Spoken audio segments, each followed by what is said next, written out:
અને દાતાઓના સન્માનથી અમારું જે સન્માન થયું એ બદલ અમે ખૂબ છીએ. વિદ્યાર્થીઓને એમ કહું છું કે તમે શું કામ પાછળ છો? દીકરીઓને તો આગળ વધવું છે, પણ દીકરાઓએ એથી આગળ વધવું પડશે. ભલે તમે ધંધો કરો છો, પણ ભણીને જ ધંધો કરશો એ આખો જુદો ધંધો થશે.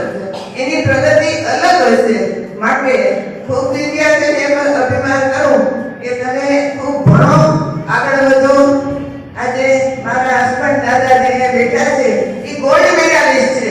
બીએ માં ગોલ્ડ મેડલ મેળવ્યું હતું અને મેં પણ બીએ માં આથી ઓળે રિઝલ્ટમાં ઇકોનોમિક્સમાં બીએ કર્યું છે.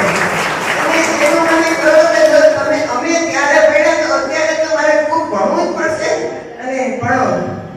બીજું રસિકભાઈને કહેતા અને આપણા સૌરભે માત્ર કહેતા મને આનંદ થાય છે કે જે સમૂહ લગ્નનું આયોજન છે એમાં અમારા તરફથી ₹11,000 નું દાન હું આજે જાહેર કરું છું. આજે મને ગુજરાતથી આપણે આ ઉપલબ્ધિ વધારે જય